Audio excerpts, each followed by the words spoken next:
Wait,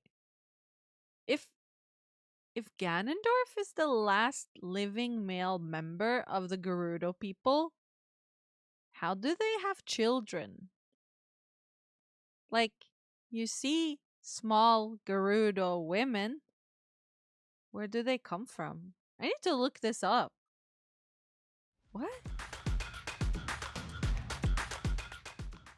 Hello, guys, and welcome to the first ever episode of Oldies but Goldies, the show where we talk about all the juiciest games of our time. On the menu today is The Legend of Zelda Ocarina of Time. This game is one of my top favorite games ever, and I'm so excited to be covering this story. It's the first Zelda game I ever played, and I got completely hooked on this franchise because of it. This game was published and released in 1998, primarily by Nintendo and exclusively for the console Nintendo 64. Just as a disclaimer though, the storytelling has definitely been shortened and I'm mostly only focusing on the most important parts just so that the video won't be an hour or too long. And as a warning, this will definitely be spoiler heavy. And if you don't want to have your gameplay spoiled, I suggest you tune off of this video and I'll just see you in the next one. Now, with that out of the way, I hope you enjoy.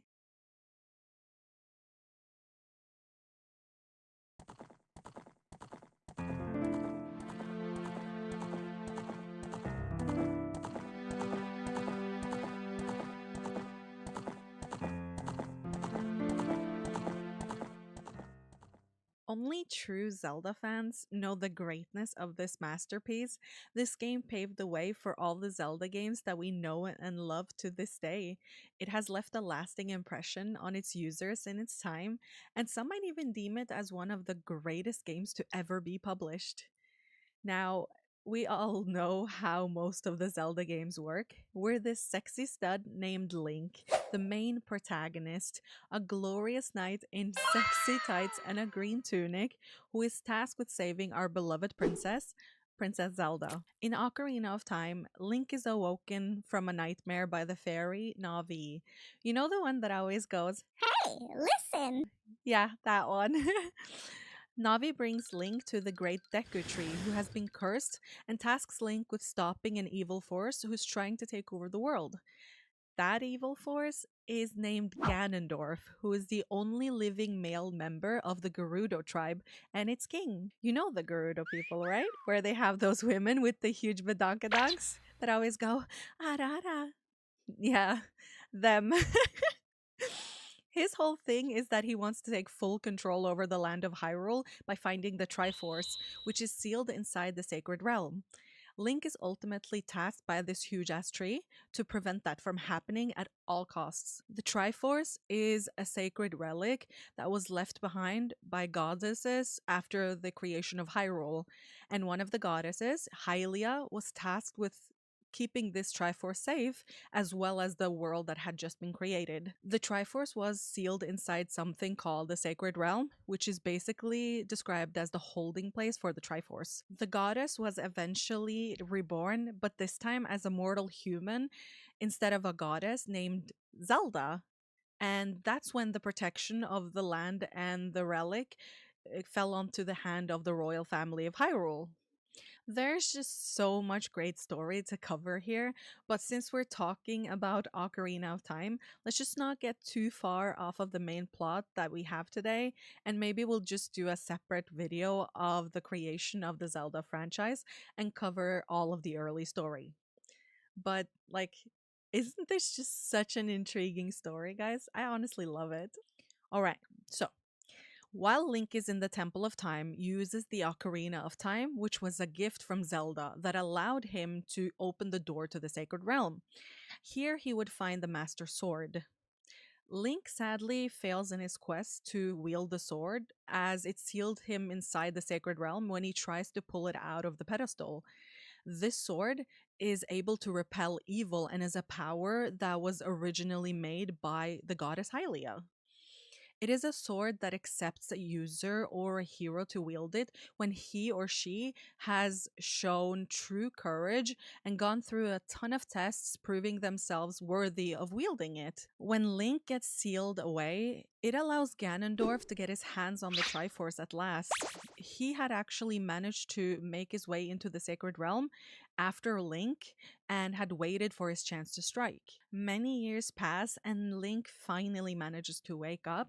He quickly then finds out that Ganon had managed to do what he had set out to do and has now become the king of Hyrule. Here we also meet the princess, Princess Zelda, who is disguised as someone named Sheik, a male member of the Sheikah tribe. They can very shortly be described as the protectors and guides of the royal family of Hyrule. Zelda, or Sheik, tells us that even though Ganon managed to get his hands on the Triforce, he only received the Triforce of Power, while Link the Triforce of Courage and Zelda the Triforce of Wisdom. How could this have actually happened, you might ask? Well, legends say that if someone with an unbalanced or malicious heart wants to get to the Triforce, Triforce will split itself into three, and two of the three pieces will lay to rest within two chosen by destiny. Oof, that was a mouthful, but like, stay with me here. Because of this, Ganon strives to conquer anything that lays ahead of him as he can't satiate his thirst for power. And the Triforce will give power even if the wielder of that power is actually evil. And by the way, do you guys actually think about something specific when you see Link's tights on? It honestly constantly reminds me of Robin Hood Men in Tights. Have you guys seen that movie? It's honestly such a funny movie, and it's honestly so underrated. If only Link had green tights and a black tunic, the resemblance would be so freaking perfect. Like, look, they're both wearing tights, they're both out to save a princess, and they're both technically knights. If that's not a ton of similarities, like, I don't know what is. Don't you guys agree? Like, once you've seen it, you can actually never unsee that. It honestly has been branded into my head for so long. Is it just me? Or it's kind of funny though, because it feels like every time someone says, "Is Link an elf?" It's like, if I milked you, would you be a cow? I'm sorry. That's too funny. All right.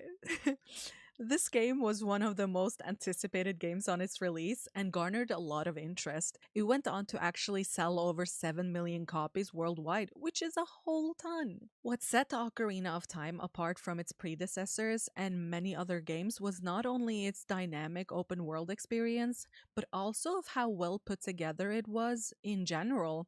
From the various puzzles and exploration into the story, it was a breath of fresh air. It was inviting. It was colorful with a ton of activity that you could actually do. The pure tech was also something quite impressive at that time, as it was a game that was released in an era where 3D wasn't yet explored to its full potential.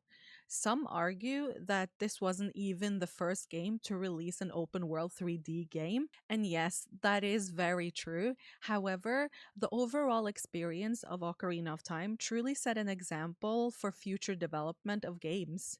They just did it right, and it was a march in the right direction. Okay, so listen, listen, listen. You could literally ride a horse, all right? Do you know how cool having a mount at that time was? I spent so much time sitting on that horse, strutting around like a gallant, sexy prince. I was this badass sword hero on a freaking stallion, okay? Like riding a horse. Jesus Christ. It makes me feel like this little Barbie princess so in love with horses. It was cool, okay? That's all you need to know. When all my friends literally had actual real childhoods riding real horses, I was sat on a pixel horse strutting around so gallantly. I don't know if it says more about me than them. Yeah, some might say my story is way cooler. I think it's pretty cool. Oh, no way. That actually does remind me that I did play this Barbie horse riding game.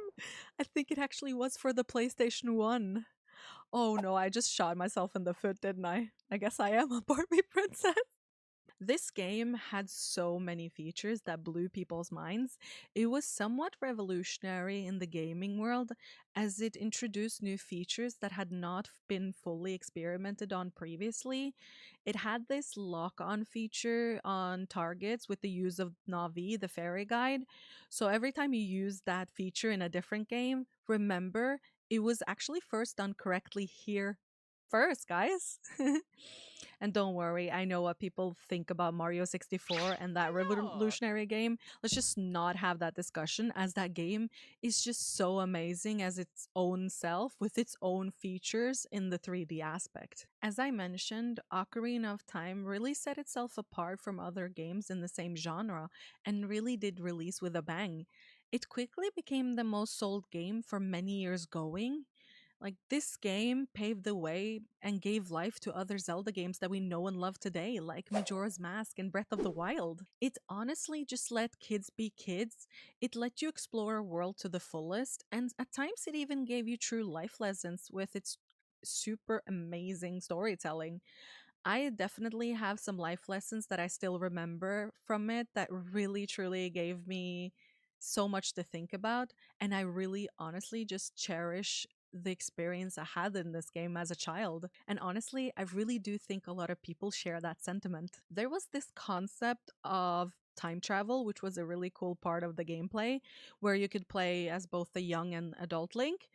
There were some restrictions, however, when playing either or, like how you couldn't really get to certain areas as adult Link, so you would have to swap in between to progress in the story. I'm not really sure if you could call it time travel, as it really was his consciousness just traveling and taking over that other body briefly, but it was a pretty cool addition in that time. Now, I have read about the issue people have with using time travel as part of a plot, as some say it makes it more complicated. For me, at that time, it just gave it more character, and I didn't really think much of it. I had not experienced the use of time travel as a plotline in a game, and I found it pretty interesting and intriguing. I didn't really explore it that much at the time, other than, wanting to time travel myself after watching the Back to the Future movies. Who hasn't been there? Like, which kid doesn't actually want to time travel, honestly? But I was kind of weirder than that. I went a step further.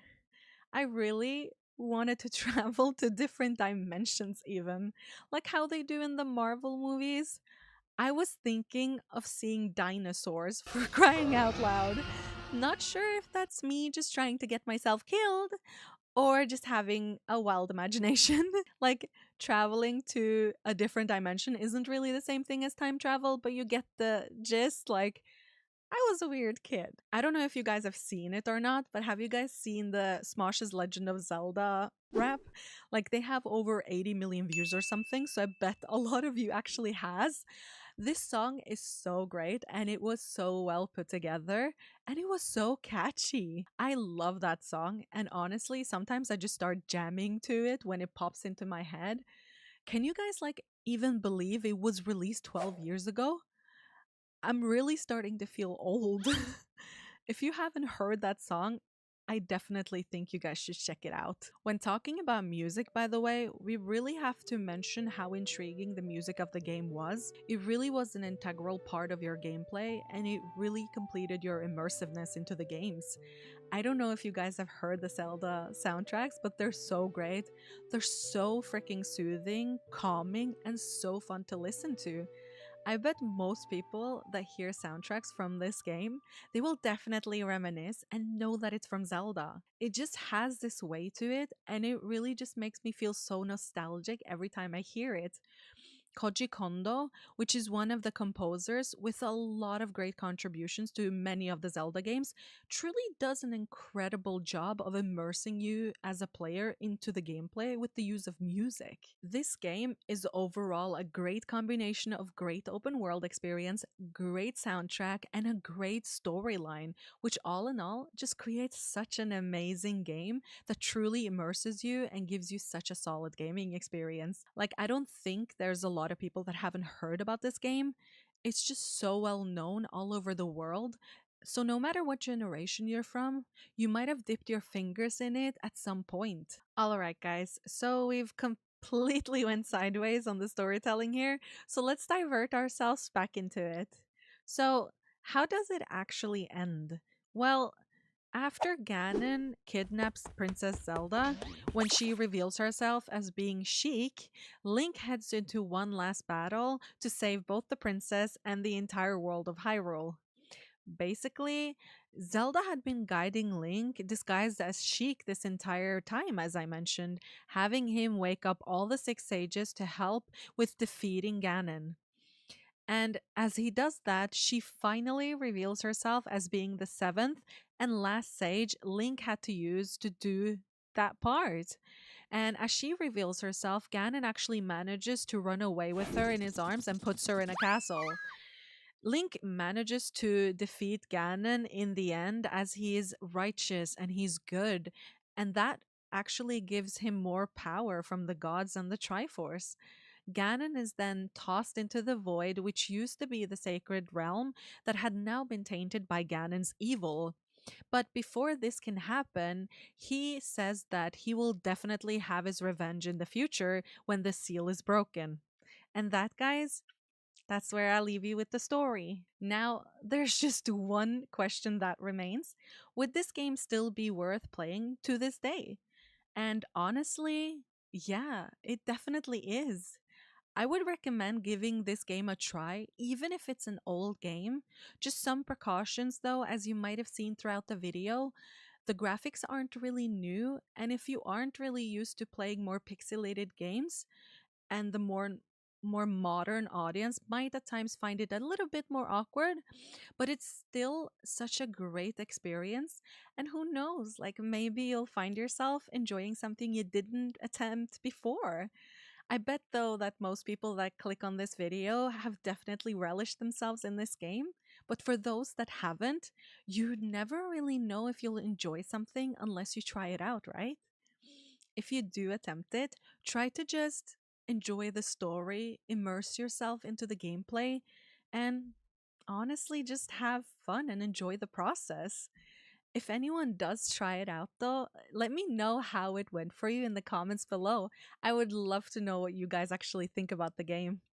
There's just so much that I could cover and talk about and theorize when it comes to this game, and I could probably sit here for an hour or two talking about all the details and all the story because this game is just so iconic and so vast.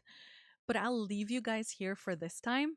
Now, if you guys like this video and you want to see more in the future, give it a thumbs up and remember to subscribe.